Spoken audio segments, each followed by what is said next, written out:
بسم اللہ الرحمن الرحیم۔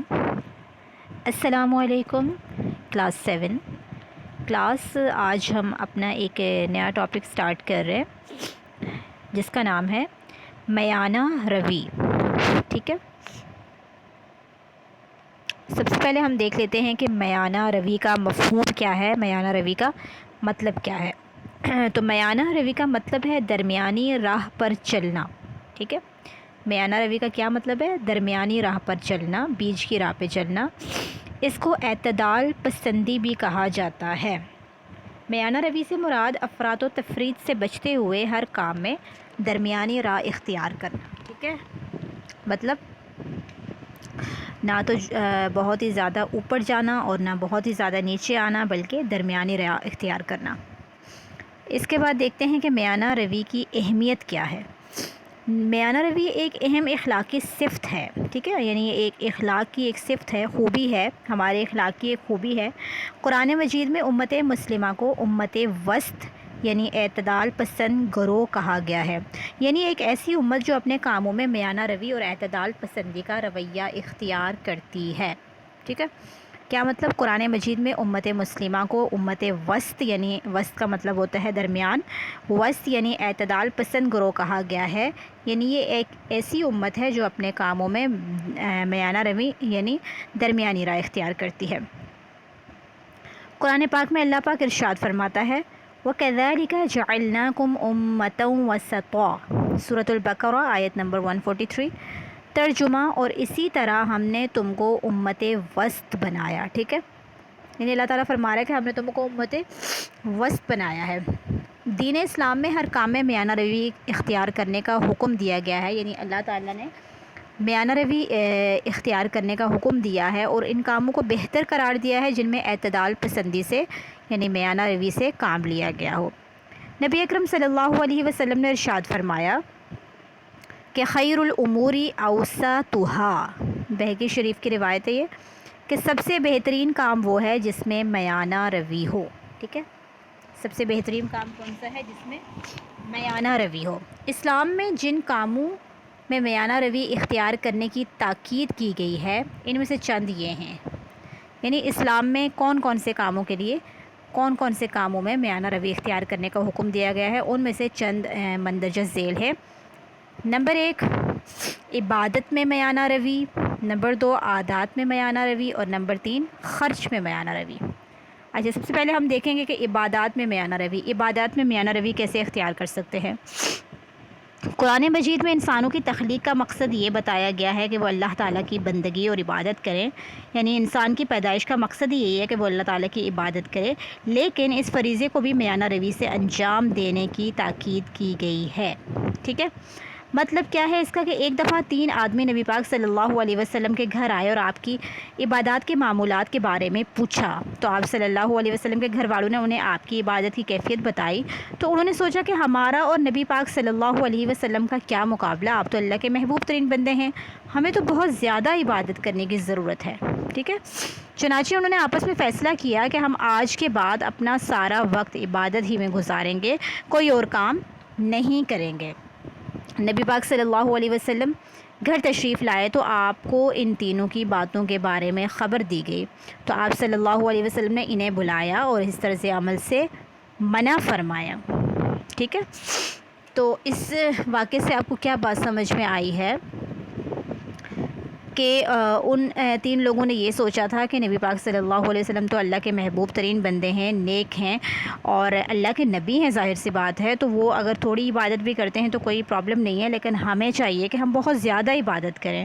لیکن نبی پاک صلی اللہ علیہ وسلم نے اس طرز عمل سے منع کیوں فرمایا؟ کیونکہ ہر چیز میں میانہ روی اختیار کرنے کا حکم دیا گیا ہے۔ گویا اسلام میں ترک دنیا کی اجازت نہیں دی گئی، یعنی اسلام میں دنیا کو چھوڑنے کی اجازت نہیں ہے کہ آپ صرف عبادت ہی کرتے رہیں دن رات، ایسا نہیں کہا گیا، اور صرف دنیا ہی کو زندگی کا مقصد بنا لینے کی بھی مذمت کی گئی ہے، یعنی نہ تو آپ ایسا بھی نہیں کرنا کہ آپ جو ہے وہ سارا دن اور رات جو عبادت میں گزار دیں، اور نہ ہی ایسا کریں کہ آپ جو ہے وہ نماز روزہ سب کچھ چھوڑ کر صرف دنیا میں ہی مگن ہو جائیں۔ دونوں چیزوں کے درمیانی صورتحال آپ نے اختیار کرنی ہے، ٹھیک ہے، یعنی میانہ روی، آپ نے دین اور دنیا کو ساتھ لے کر چلنا ہے۔ اسی لیے قرآن مجید میں دنیا اور آخرت دونوں کی بھلائی مانگنے کے لیے درج ذیل دعا بھی سکھائی گئی ہے، ربنا آتنا فی الدنیا حسنۃ وفی الآخرۃ حسنۃ وقنا عذاب النار۔ یہ سورۃ البقرہ کی آیت نمبر 201 ہے۔ ترجمہ کہ اے ہمارے رب، ہمیں دنیا میں بھی بھلائی عطا فرما اور آخرت میں بھی بھلائی عطا فرما، اور ہمیں آگ کے عذاب سے بچا لے، ٹھیک ہے۔ تو یہ آپ کو یقیناً سمجھ میں آ گیا ہوگا کہ عبادت میں ہمیں میانہ روی کیسے اختیار کرنی ہے۔ اس کے بعد ہے عادات میں میانہ روی۔ عادات میں میانہ روی، اسلام نے مسلمانوں کو عادات اور آداب میں بھی میانہ روی کی تعلیم دی ہے اور حکم دیا ہے کہ چال ڈھال، گفتگو، خوشی اور غم، اعتدال کی راہ اختیار کی جائے، ٹھیک ہے۔ یعنی عادات میں آپ کے جو چال ڈھال ہے، آپ کی جو بات کرنے کا انداز ہے، آپ کا جو خوشی منانا اور غم منانا ہے، ان سب میں بھی آپ کو میانہ روی اختیار کرنی ہے۔ قرآن پاک میں اللہ پاک ارشاد فرماتا ہے وَقْصِدْ فِي مَشِيِّكَ وَغْضُضْ مِن صَوْتِكَ، سورۃ اللقمان کی آیت نمبر 19 ہے، اور اپنی چال میں اعتدال اختیار کرو اور بولتے وقت آواز نیچی رکھو، ٹھیک ہے۔ یعنی اپنی چال میں اعتدال لاؤ، میانہ روی سے چلو، اور بولنے میں نہ ہی بہت زیادہ اونچا بولو اور نہ ہی اتنی کم آواز سے بولو کہ کسی کو سنائی نہ دے، درمیانی آواز میں بولو، ٹھیک ہے۔ یعنی غرور و تکبر کے ساتھ اکڑ کر چلنا بھی ناپسندیدہ ہے اور کمزوروں کی طرح چلنے سے بھی منع کیا گیا ہے۔ یعنی آپ نے غرور و تکبر تو اللہ تعالیٰ کو بالکل پسند نہیں ہے، آپ نے غرور و تکبر کے ساتھ بھی نہیں چلنا ہے، اور بالکل کمزوروں کی طرح بھی سر جھکا کے، گردن جھکا کے بالکل اس طرح سے بھی نہیں چلنا ہے۔ آپ نے ایک نارمل، ایک درمیانی رائے اختیار کرنی ہے۔ اسی طرح خوشی اور غم کے موقع پر بھی آپے سے باہر ہو جانے یا اپنے آپ سے بے خبر ہو کر نازیبا کلمات کہنے سے روکا گیا ہے، ٹھیک ہے۔ یعنی خوشی اور غم کے موقع میں بھی آپ نے جو ہے وہ آپے سے باہر نہیں ہونا، اپنے ہوش و حواس میں رہتے ہوئے اعتدال پسندی سے، میانہ روی سے کام لینا ہے۔ اس کے بعد ہے خرچ میں میانہ روی۔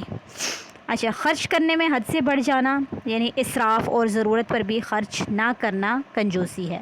اس میں بھی وہی دو چیزیں آ گئی کہ خرچ میں حد، اتنا زیادہ خرچ کرنا کہ اسراف یعنی بہت ہی زیادہ خرچ کرنا، اور اتنی زیادہ کنجوسی کرنا کہ ضرورت پر بھی خرچ نہ کرنا۔ تو ان دونوں چیزوں سے منع کیا گیا ہے، درمیانی راہ اختیار کرنی ہے، یعنی خرچ کرنا بھی ہے، زیادہ بھی نہیں کرنا اور کنجوسی بھی نہیں کرنی، درمیانی صورتحال اختیار کرنی ہے، ٹھیک ہے۔ تو قرآن مجید میں دونوں کی مذمت اس طرح کی گئی ہے، ارشاد ہے نہ تو اپنا ہاتھ گردن سے باندھ کر رکھ اور نہ ہی اسے بالکل کھول، کیونکہ دونوں صورتوں میں ملامت زدہ اور ذلیل ہوگا۔ سورہ بنی اسرائیل کی آیت نمبر 29 ہے۔ قرآن مجید میں مومنوں کی ایک صفت یہی بیان کی گئی ہے کہ وہ خرچ کرنے میں میانہ روی سے کام لیتے ہیں۔ اللہ تعالیٰ کا فرمان ہے کہ وَالَّذِينَ إِذَا أَنفَقُوا لَمْ يُسْرِفُوا وَلَمْ يَقْتُرُوا وَكَانَ بَيْنَ ذَلِكَ قَوَامًا، سورۃ الفرقان آیت نمبر 67۔ ترجمہ، اور وہ لوگ جب خرچ کرتے ہیں تو نہ تو حد سے زیادہ خرچ کرتے ہیں اور نہ کنجوسی کرتے ہیں، بلکہ اعتدال سے کام لیتے ہیں۔ تو ان لوگوں کی خوبی بیان کی گئی ہے، ان کی تعریف بیان کی گئی ہے، صفت بیان کی گئی ہے کہ ایسے بھی لوگ ہیں جو کہ جب خرچ کرتے ہیں تو حد سے زیادہ خرچ نہیں کرتے اور نہ ہی کنجوسی کرتے ہیں، بلکہ اعتدال سے کام لیتے ہیں۔ اسی طرح نبی پاک صلی اللہ علیہ وسلم نے بھی ہمیں مال خرچ کرنے میں اعتدال پسندی کا رویہ اختیار کرنے کا حکم دیا۔ حدیث پاک میں آتا ہے ما علی من اقتصد، ترجمہ کہ جس نے مال خرچ کرنے میں میانہ روی اختیار کی وہ کبھی محتاج نہ ہوگا، ٹھیک ہے، حاجت نہ ہوگی، اس کے مال میں کمی نہیں آئے گی۔ اسی لیے ہمیں چاہیے کہ ہم خرچ کرنے میں میانہ روی سے کام لیں، یعنی نہ تو فضول خرچی کریں اور نہ ہی کنجوسی کریں۔ اسلام میں کھانے پینے میں بھی میانہ روی کی تاکید کی گئی ہے۔ ارشاد باری تعالیٰ ہے کہ کلوا واشربوا ولا تسرفوا انہ لا يحب المسرفین، سورۃ الاعراف آیت نمبر 31۔ ترجمہ، کھاؤ پیو اور حد سے نہ بڑھو، بے شک وہ اللہ حد سے بڑھنے والوں کو پسند نہیں کرتا۔ یعنی کھانا پینا بھی آپ نے ایک حد میں رہ کر کرنا ہے، نہ ہی بہت زیادہ کھانا ہے اور نہ ہی بہت کم۔ اس کے علاوہ زندگی کے دیگر معاملات میں بھی میانہ روی بہترین رویہ ہے۔ کسی فرد سے دوستی میں، لین دین میں، کام اور آرام میں، پڑھائی اور کھیل میں، یہاں تک کہ حقوق اللہ اور حقوق العباد میں بھی توازن اور اعتدال پسندی ہی دراصل پسندیدہ طریقہ ہے۔ اسی طریقے سے دنیا اور آخرت میں کامیابی یقینی ہے۔ یعنی آپ کے زندگی کے تمام معاملات میں، آپ کی کسی سے دوستی ہو، کوئی لین دین ہو، کام ہو یا آرام ہو ایک حد میں رہ کر آپ نے کرنا ہے، ٹھیک ہے، حد سے نہ ہی بڑھنا ہے اور نہ ہی اس میں بہت زیادہ کمی لے کر آنی ہے، بلکہ درمیانی راہ اختیار کرنی ہے اور اعتدال پسندی سے اپنے تمام کاموں کو انجام دینا ہے، ٹھیک ہے۔ آج کا تھا یہ ہمارا چیپٹر، انشاءاللہ پھر نیکسٹ چیپٹر کے ساتھ کنٹینیو کریں گے نیکسٹ کلاس میں۔ اللہ حافظ، جزاک اللہ۔